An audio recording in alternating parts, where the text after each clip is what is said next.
So welcome everybody. Thank you a lot for coming. Yeah, I feel very warm about this webinar and quite excited. And I see the screen is still moving with like more people joining. Yeah, I'm excited to see how many people will be there today. My name is Tutor. I use pronouns they, them. And today I will be facilitating with this webinar. And Tulia and Blue, who will introduce themselves, are going to speak mostly about the topic of today. And I want to say a couple of things about basically the technical aspects and how we're going to do this webinar on Zoom. Right now, I highly invite you to use the chat to just say name, where you are, and what you notice in your body. And I would propose to you that if you have some questions about what we're discussing, you will be kind of refraining to use the chat because we'll have some space for the questions at the end. And of course, we won't have time for 1,000 questions. So I really want to encourage you that if you have burning questions, really dare to take the space when there's the question and answer time. And we'll try to fit in as many as possible. If you need any support in terms of technical stuff, you can use the chat for sure, or you can write a direct message to me if you want. Or if you have any need, feel free to really use it so that you are really with us and present at the whole time, or if you didn't understand something. And yeah, again, for the people who are just joining us, strong invitation to leave your camera open.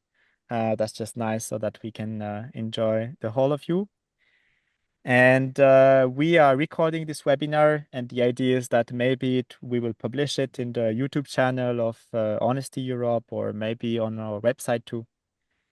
So if you also don't want to appear there, or you don't want to have your name put into this, then you can change your name and close off your camera. And And just the point that your face won't be showing in the recording unless you speak. So right now, when you're just there showing your face to us, we will only see it, but in the recording, it's only whoever is speaking. So Tutur, myself, Blue, or if somebody asks a question live or gives a comment. So your faces right now won't be in the recording. yeah. And what else is there to say? We'll try to end in 1 hour sharp and keep the timing. So that's on me. And yeah, I think that's everything about the technical aspect. So yeah, for those of you who are coming, I still invite you to write in the chat your name, where you're attending from, and what you notice in your body right now. And yeah, I propose we start. Basically, the topic of today's webinar is about victimhood. And the first name of the webinar was actually Stop Playing the Victim. And then maybe because I was scared, I changed it and I said, let's keep it with like empowering yourself and how to move beyond victimhood. And yeah, I really hope that at the end of the webinar, you have a more power and more tools to deal with certain situations which we're going to talk about, which are mainly situations where certain people are playing roles of victim, persecutor, and rescuer. And I would love that maybe Tulia and Blue, you can introduce yourself and say a few words about who you are and what's your connection to this webinar. Tulia, do you want to start? Okay, yeah. So I'm Tuulia from Finland. I'm a rag honesty trainer, and I've been offering retreats and workshops since 2015. And I'm actually right now here in the woods of Finland, where we have a retreat center and organize a lot of different retreats. And I'm also a therapist working with couples and parents and adult children, which is very exciting. And why I mention that is that we just finished a retreat, which was for parents and the adult children working together. Very powerful stuff. And why this webinar, I definitely recognize these dynamics within myself and my relationships, how I play out the persecutor, especially getting like really harsh and then sometimes very much the the victim. We'll talk more about that. And yeah, and then I get pissed off when other people are victims. And then yeah, helper, I also recognize it within me. So I found all of this very valuable for my personal life and also for the retreats. People tend to take different roles around this trauma triangle. So Thank you, yeah, that's Tulia. me. Lou, do you want to go on? Yes, my name is Blue, pronouns they, them, and I'm a trainer, mostly a diversity trainer in different aspects around sexual and gender diversity, critical masculinities, pleasant flirting, like many, many different things. I'm doing mainly workshops, mainly online workshops. And I'm also like on my way to become a systemic coach and a systemic therapist. So I work also often with like single people, but also couples in different constellations around, yeah, very different topics. And it's very new to me that I do this kind of job. Like workshops I do already for 10 years, but this I only do for a year. So I'm very excited still of doing giving coachings and working with people so intensely. And yeah, I think I found out about the drama triangle like a year ago or 1.5, 2 years ago, and I find it very exciting because and also very hurtful because I would have said that I'm not going into these roles, but since I know about this triangle and about these roles, I see it all the time, and I'm playing these games very, very often. And I find it also very useful to know ways out of these roles and yeah, how to come more to connection. So that is what we want to talk today about, sharing with you some tools. That's me. Thank you. Yeah, thank you, Tulia and Blue. And I'm happy that you are together for discussing this topic because I think like I started discussing this kind of dynamics more with Blue when we met each other in those camps and trainings, and then I think that it was also something really important that we addressed in those radical honesty trainings with you, Tulia. So I'm quite excited to see like what those tools, radical honesty and like this drama triangle, have to stay together. So as you see, today's webinar is called Empowering Yourself, How to Move Beyond Victimhood. And I want to shortly go over the topics we are going to cover. Just like, yeah, when I find my notes, because like, yeah, actually, yeah, the internet connection is a bit lagging now. They just don't want to open on my computer. Um, Two tours, seriously? uh, Everybody's waiting. I know that it's tightness in my stomach. Couldn't you prepare a little bit better? Ah, uh, It's also okay. Don't stress, tutor. Like I have a better connection. Where is it in the drive? Like I try to find it. Where is it? um, yeah, wow. Yeah, are you here, Blue? Yeah, there's like in, I don't hear you, so there's like in the root folder. Mm-hmm. Yeah, I'm really sorry, Tulia. Like I'm just not like so good with like the computer stuff, and it's yeah, I had a like really tough day already, like lots of processing with the group here, and it felt a bit like rushed. So yeah, I feel a bit overwhelmed right now. Just to don't know where it is. Really, it's a bit overwhelming. Um, right. I hear you are overwhelmed, but really, we are all busy to tour, so uh, But like wait, yeah, like like I you wanted this tight schedule, so maybe if you cannot handle it, we should have reconsidered who is moderating. I can also share my screen. I have a better connection, so I think I can do it. Tutor, is it fine for you when I'm doing it with the with sharing my screen? Yeah, thanks, Blue.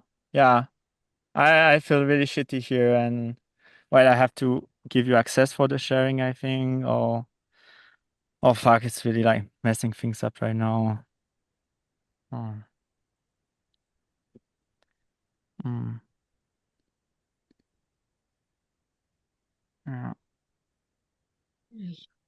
Well, come on. You're just proving my point here.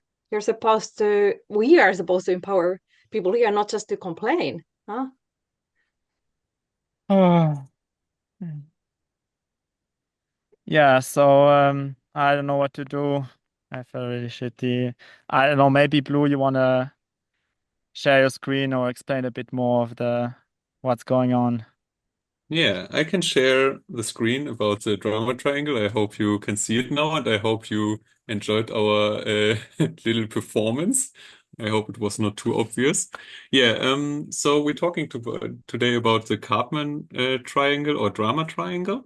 Um, and it's much connected with the transactional analysis. So there are different psychological concepts, and Karpman and also the person Eric Byrne, who invented the transactional analysis, wanted to make it actually um, very easy for people to get psychological concepts. So now in this play you just saw, we had different positions. Like we saw Tulia in the position of the persecutor. I was in the position of the rescuer, and Tutu was in the position of the victim.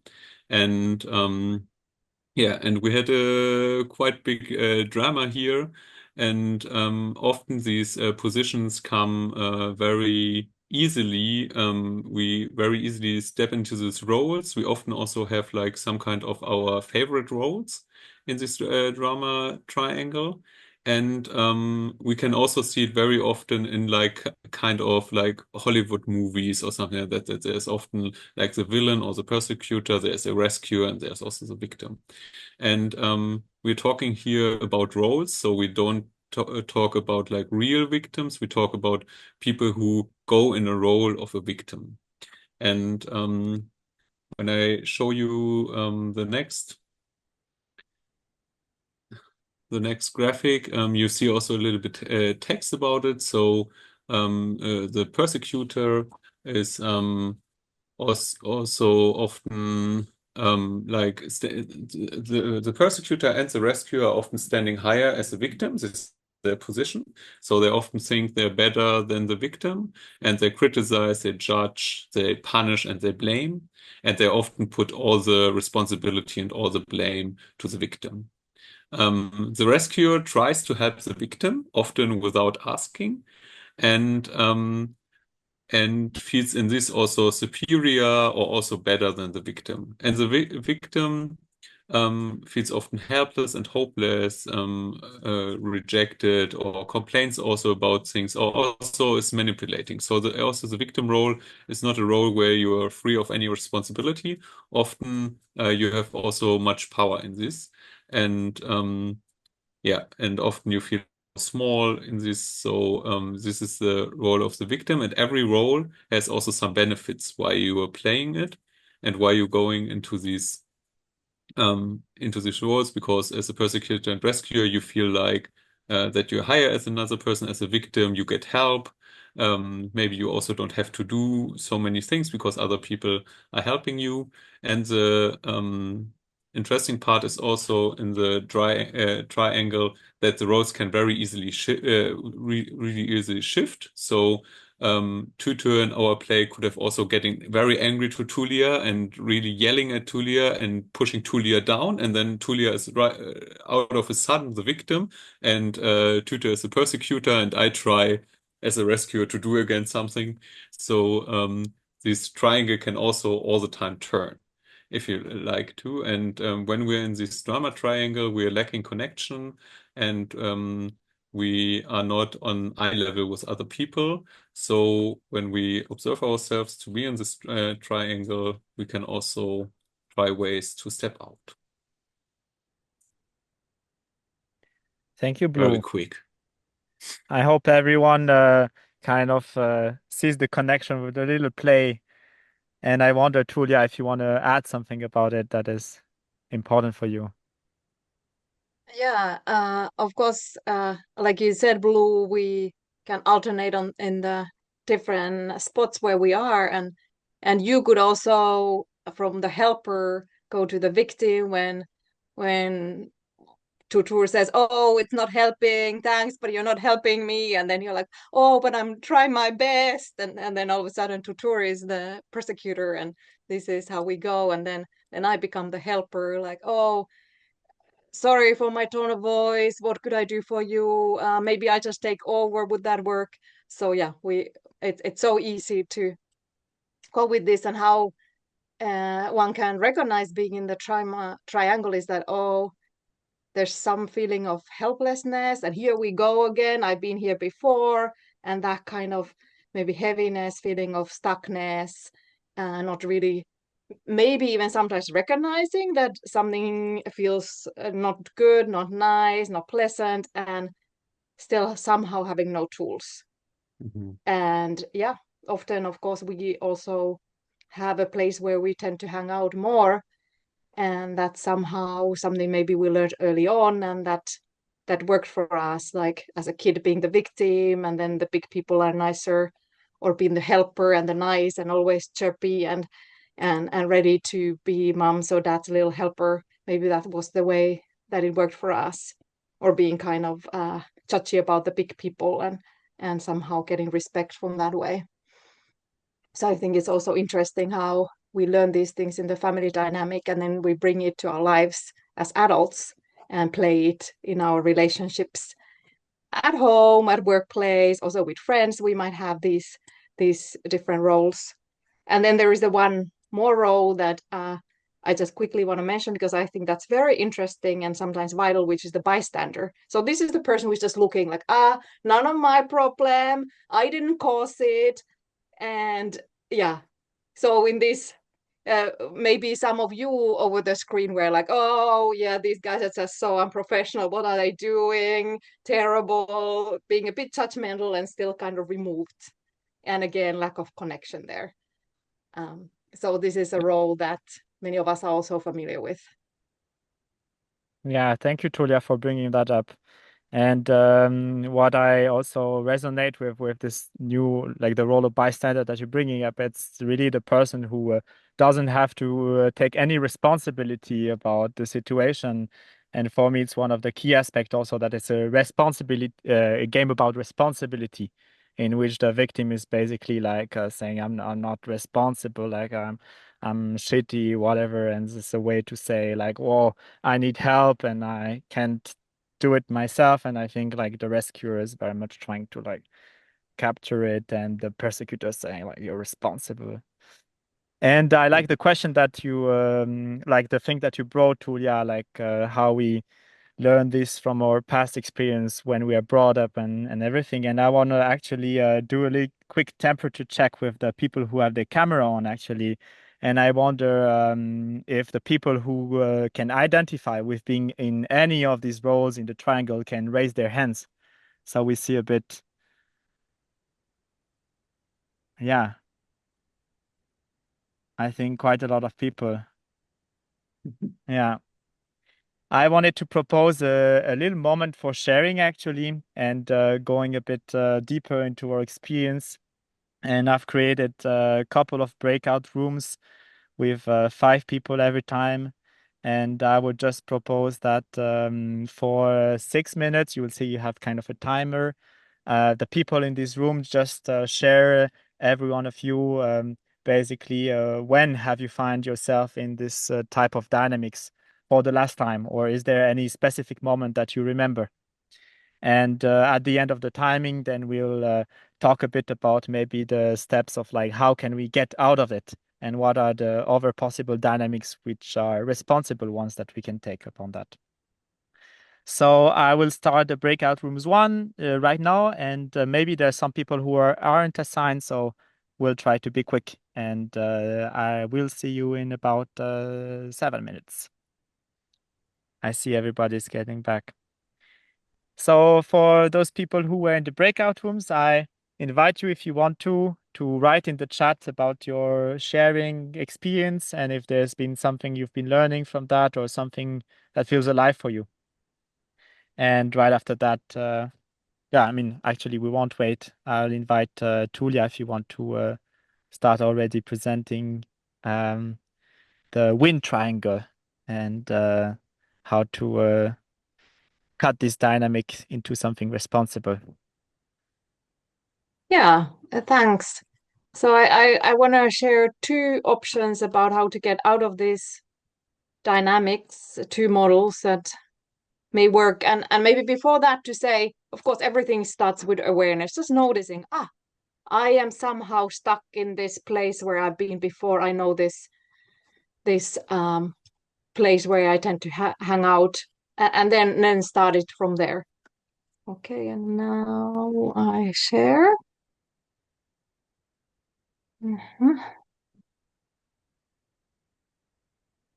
Yes, I hope you see it. So this Yes. is called the empowerment dynamic. So from the trauma triangle, or as David Emerald calls it here, the dreaded trauma triangle, the victim is moving into a creator.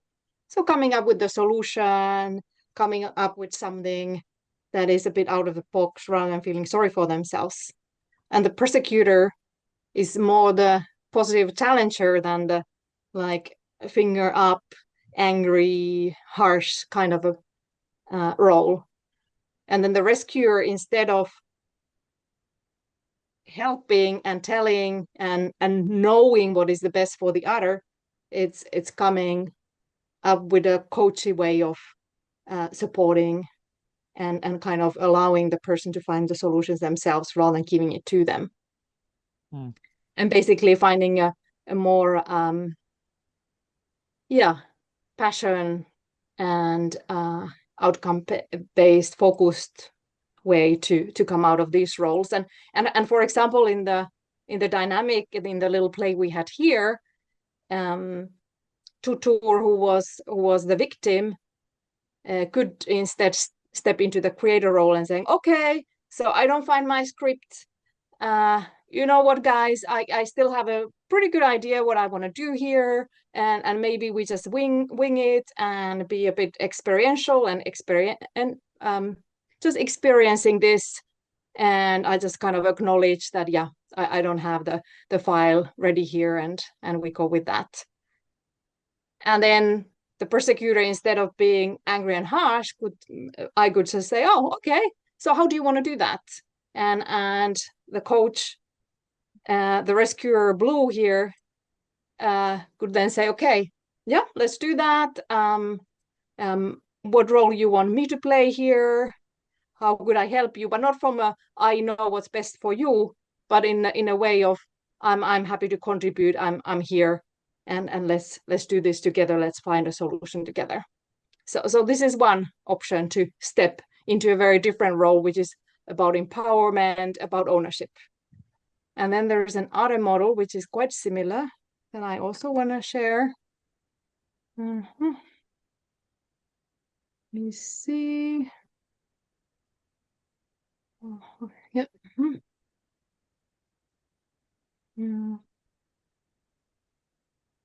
So this is called the winner's triangle.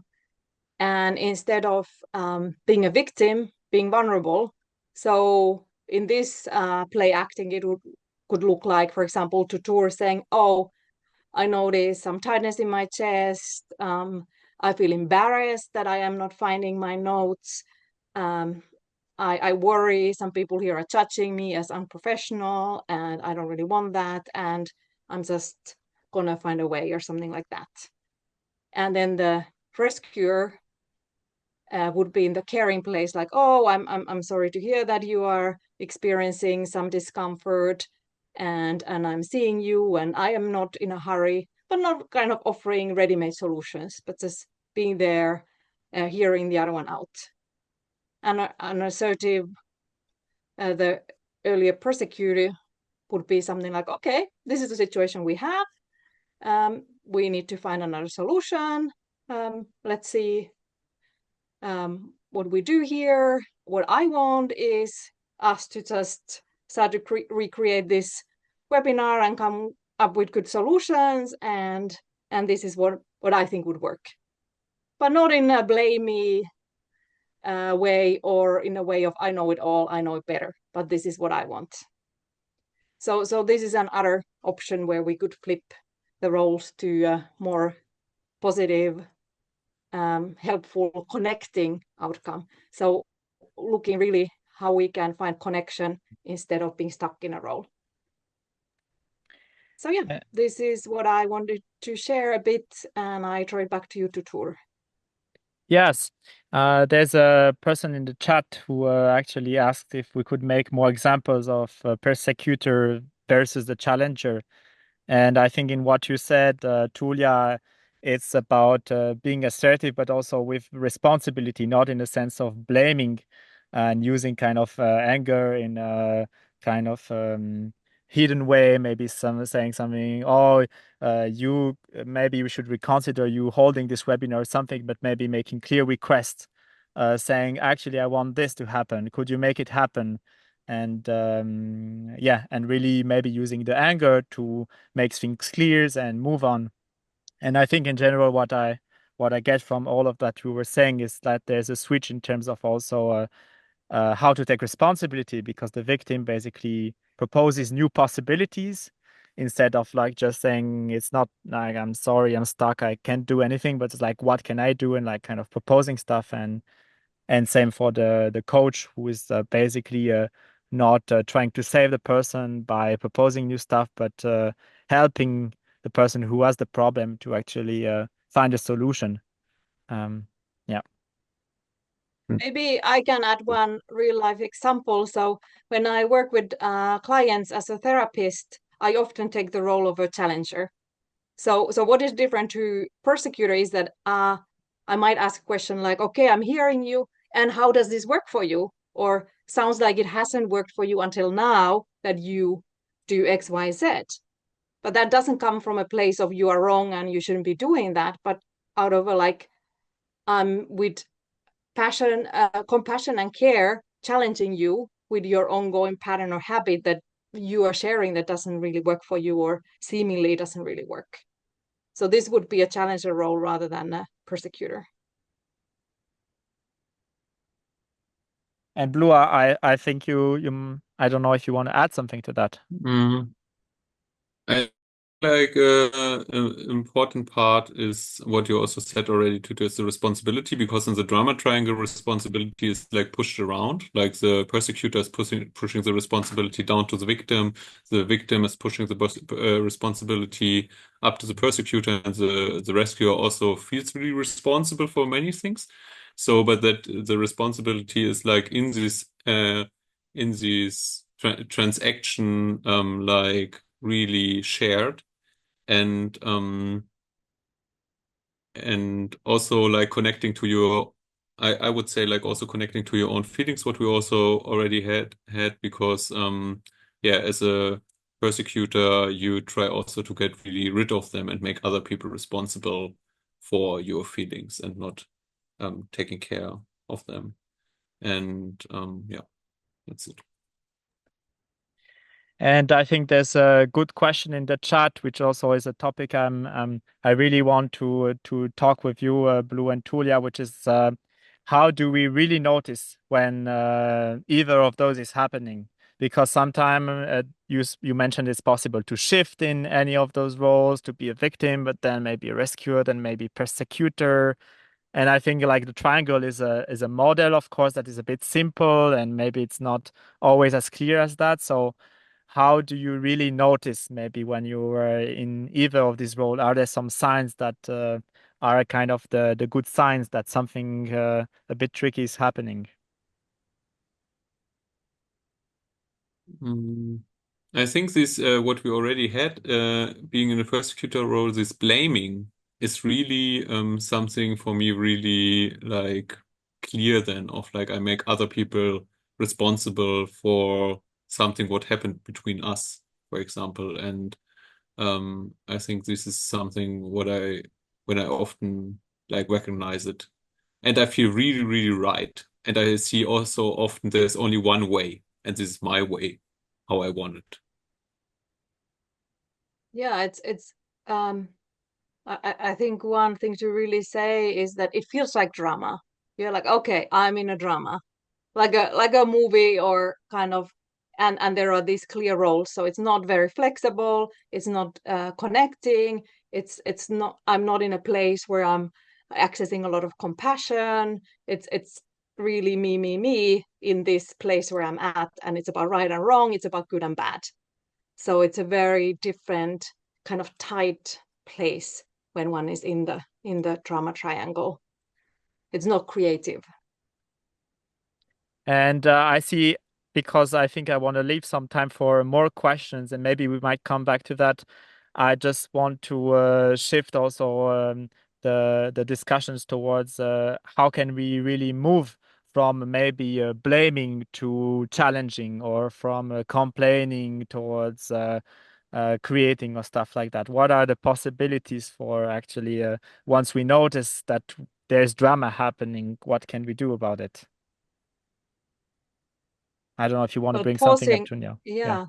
yeah. I mean, pausing. So often there is this kind of fast moving, I need to give answers, I need to talk, I need to this and that, almost like a panicky type of thing. Rather, I breathe, I pause, I notice my body, I notice my thoughts, notice my emotions, and then already I'm accessing far more than this one, like a place that I'm putting myself to. And then, of course, more one does personal work, then it's like, I've been here before. Oh, I'm in this place again. So become having this self-awareness, and then inviting your loved ones to tell you, oh, and then also owning up when they notice that they are entering this kind of less helpful dynamics with you. So it's like, oh, are we playing a victim and persecutor and helper again? And just kind of making it a bit funny and light as well, that even though it feels very serious when we are in the trauma triangle, I think life is not very serious. And if we take ourselves less serious, it actually is very helpful for our well-being and well-being of others around us. So yeah, Mhm. some humor. Blame you. Oh my God. I'm so much enjoying it. And I'm letting go. I'm willing to let go. Whew. Mhm. Yeah, I think this is also something what I often recognize, what Julia also said, this tightness and also this feeling attacked. Like often all roads feel somehow attacked in this drama triangle. So also coming out of this in this, is the person actually attacking me? And what is also my part on this dynamic? What is like my responsibility in this dynamic? And and I find it so powerful of also like asking, like really checking in, what do I actually need at the moment, and asking for that in all roles. And yeah, this is for me also very powerful. And often I recognize also something like that. I feel a little bit like my parents sometimes, or something like that. So this is also sometimes very useful of like, oh, like I'm like my voices in my head sound like my parents. So actually I'm not in the, like, this is about the ego states. I'm not in the adult ego state. I'm somehow like playing my parents at the moment. And yeah. And also, like, for me to step out of things is this asking for help, and also seeing that there are often many, many possibilities of how I could go on from here, and that there's not just one way. Because often when we're in the drama, every position sees only one way how to do it now, and how to get help, how to help other people, and who is responsible. And yeah, and I think we learn it just, many of us just learn it much in our family, because this is how we do conflicts. Yeah. And I hear you, Blue, mentioning a bit more about like other stuff from transaction analysis and like child, adult, and other games that we're kind of playing, and maybe they're a bit mixed up together. And maybe just to summarize, I think what's the most important for me, at least, to to remember from this is really like this part of making myself vulnerable in either of this role, like really acknowledging whether it's like anger, whether it's like fear or sadness, something. And then I hear also like sometimes getting a bit of the seriousness out of it and like noticing when we're playing things and just getting more and more used to that.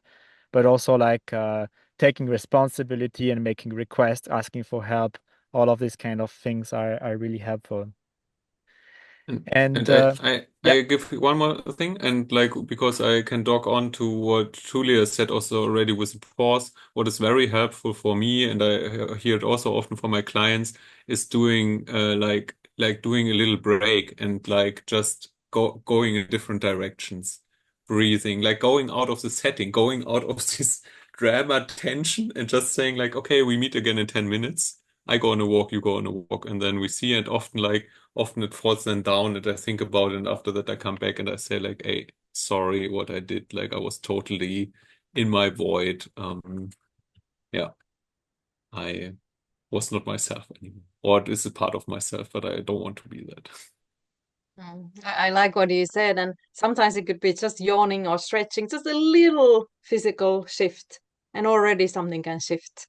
So when we're in that tight box, then nothing is shifting, and those changes, a pause or even just movement, can really help. I want that now we switch a bit more to the questions and answer part. And there's already Elitsa in the chat. Elitsa, you wrote a question. Do you want to say it out loud? And you're welcome to open your mic. Hello. I wrote because I'm a little bit confused how fast these roles can switch. Like I'm experienced with my mother, the format of her wanting to speak and me wanting to listen, and I feel a victim at that point. But at the same time, she's like in the position of the victim, saying, "If you don't listen to me, that you don't care." So I'm confused. Is she the prosecutor by wanting me to listen, or she's the victim, or I'm not really clear. Thank you. Like I would say this triangle is like a graphic, right? And but there I see also that there are mixes happening, and also what you just said, it's also possible to shift within a second into this other role. And I observe it often that people, like for example, I'm in the victim, people beat me down somehow, and then I have the impression, okay, they even maybe didn't recognize this, and then I have the wish of beating them even harder back because they beat me so hard down, and then I beat them harder back, and then they feel really like, and then they beat harder back, so that we have this escalation level of like in German you say until somebody is crying, like you do like one more, one more, one more until somebody is like really out of it. And this I also often observe in the like you do every time like a bit more. So And if I understand you correctly, when she's like talking, and wants me to listen, she's in the prosecutor role. And then when I say something, let's please change the subject, or let me also say something, and then she slips so yeah. fast into the victimhood. So I feel the prosecutor, and then I don't want to like be uncaring or something, and then she switches again to the prosecutor. Is this what, if Yes, I understand correctly, probably is happening? and it's also possible that she puts you in the rescuer role right away of like when you don't love me, listen to me, otherwise you don't love me. So you are in the rescuer of like, okay, when I love you now, then you feel good again, and then you're a whole being again. Thank you, Elitsa, for the question, and Blue for answering. I wonder if there's other questions. You can simply unmute yourself and go for that. And we might not have a lot of time left for questions, so jump on it.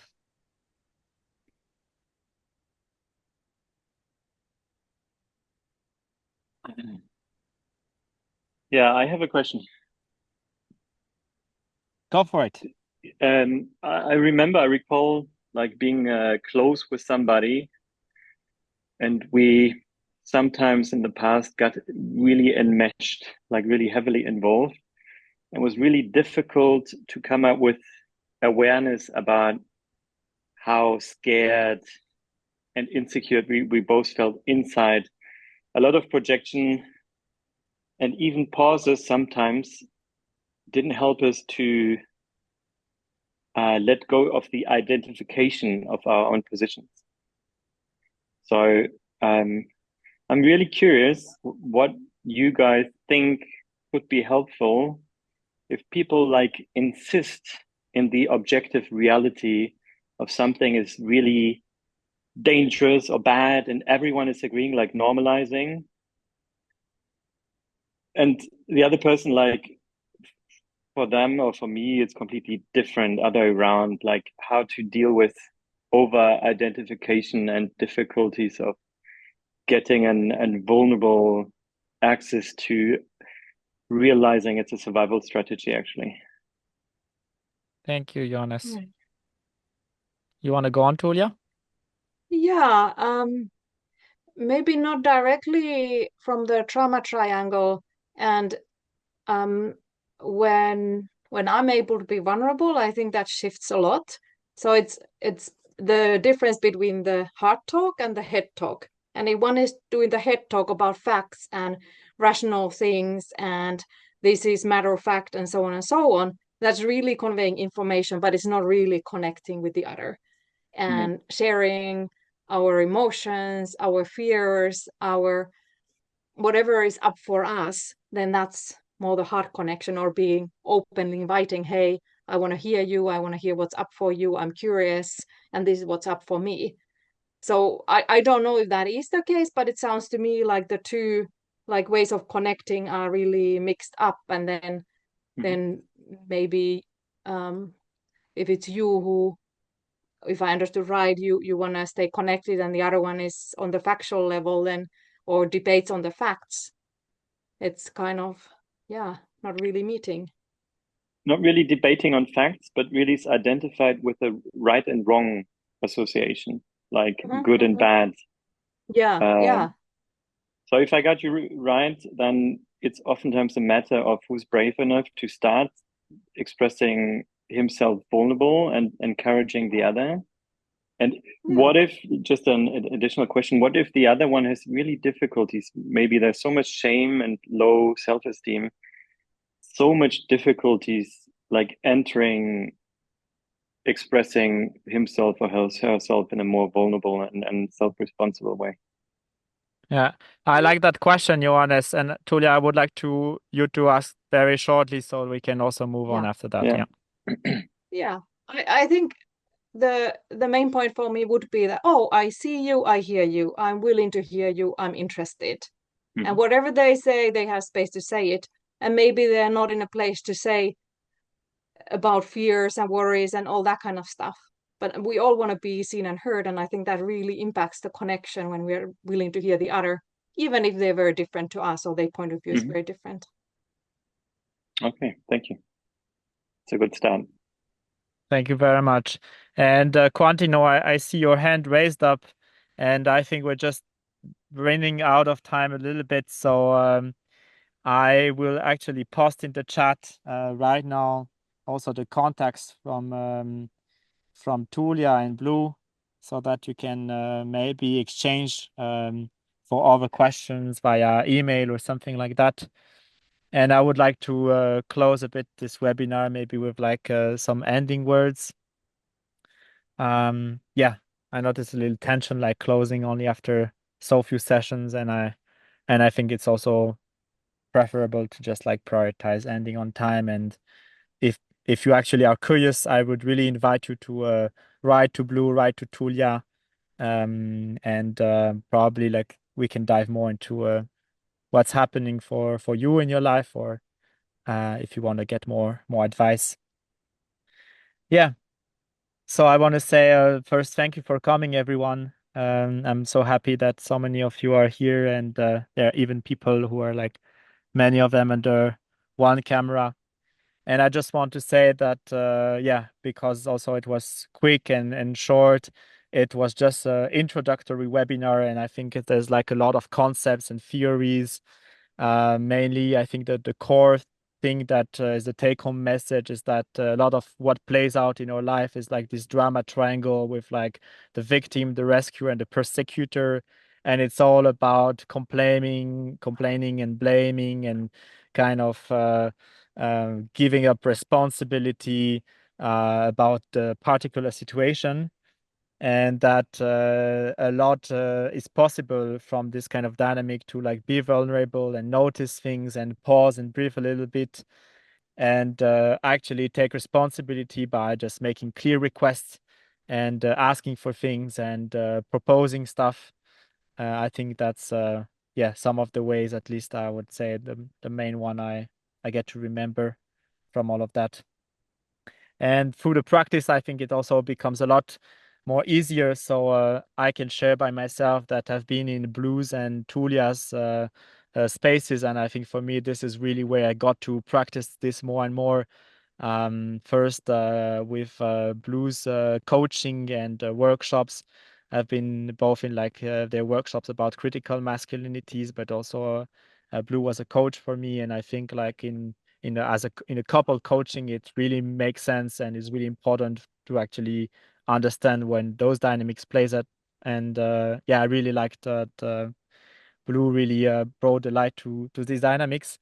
And with Tulia, I've been in her 8 days intensive retreat from radical honesty, and I think it's also great practice for where I could learn like really making myself vulnerable and like noticing what's happening in my body, my emotions, and kind of like bringing this connection. That is also the key aspect for switching this type of dynamics. And yeah, I want to give the floor to you, Tulia and Blue, if there's anything you want to add about like this webinar or things that you can offer in the future. Yeah, thank you. Yeah, Like I can go on. Yeah, thank you so much for the space. Thank you so much that you were all here. I hope you could take something out of it, and I really encourage you to research more about the drama triangle, and also maybe when you're in a situation where you feel really stuck with people, maybe also like inviting this and looking at it and seeing like, hey, maybe we're in this drama triangle all the time, and how would we go out of it? And yeah, maybe we see each other in a workshop, or you write me for coaching. I would be very, very happy about that. And then we can also talk more about it. Or people propose already that we need advanced talk about the drama triangle. So maybe we do this also at some point. And one last time, like I haven't mentioned many things about the drama triangle, but what I recognize also often is that I can play also the drama triangle within myself of my different parts in me, and all the time going around. So maybe you can also observe that. So you don't need another person to be. You can also just do it with yourself. Yeah, that's from me. Yeah, thanks, Blue, for sharing your thoughts, and thanks for doing this with me. I saw a comment from you, Jean, to have one more playing at ending. I don't know. I don't think we're gonna do it right now. However, what I do notice is that in the retreat setting and workshop setting, we often do play these roles around the circle when we sit and talk, and then somebody starts to go to a victimy place, and then somebody jumps into helping, like, oh, it's okay, don't worry. And sometimes it's really not helpful, because then they don't feel heard. And then somebody gets pissed off with all this like crying and victimy stuff, and then they are persecutor, and then it's like this real life show that goes on. And then sometimes I notice from my role that I go into helper. So yeah, let's just all breathe a little, and no big deal, whatever I do. Or sometimes I get a bit pissed off, and I become the prosecutor myself, or notice that rising within myself. So I think this is really a rich concept, and also the way to play with it and find the humor. Like I said earlier, it's yeah, actually a lot of fun. And sometimes when I talk about some client work with my work supervisor, we also use the trauma triangle, and she's like, where are you hanging out in this dynamic? What is your role in this dynamic? Where I'm like, oh, but I'm just a facilitator. Oh, maybe not. So I also very much notice myself there. Yeah, I also welcome you to join workshops and retreats, and there is the link to the Facebook group where we have weekly questions to answer, so keep the practice going as well. And I also want to share 2 events here. Yeah. So Tutur mentioned the 8-day intensive that they joined with me and my partner Pete. We trained together, and the next one is in La Palma in the Canary Islands, in a very beautiful place. You can see here it's in the mountainside, and this is really kind of a transformational place where we are 9 calendar days together doing very intensive work, and we have a lot of space to see what really comes up for each of us, and also connect deeply because we are so long together, all of us. So I just want to put it out there. And then there is another event that is closer. In about 2 weeks roughly, we have the Honesty Gathering near Berlin. And this is a bigger event where we have several trainers, so myself and others, where we offer several workshop sessions at the same time, and people can pick and choose which ones they join. And then there's a lot of co-creative program in the evening, and there's sauna and big lawns and a lake. And we have a little discount for anybody who wants to jump in. So 30 euros off. We're gonna send you a discount code if you're curious and you wanna try this out. Nice. And I really want to thank you everyone for joining in. And just to mention, I put also in the chat like the contacts for you, Tulia, and Blue, if you want to contact them. And soon enough, I'm going to send you small follow-up emails where you can also, again, have their contact and also the links to some of the things we've been showing you today and discussing. So thank you very much, everyone. Thank you, Blue and Tulia, for speaking. Thank you. And I wish you a great evening. Have a good evening. Bye-bye. Thank you. Thanks for Thank being you, here. guys. Bye-bye. Thanks, everyone. Tutur, you did a great job on the you. timing. Yes, very good.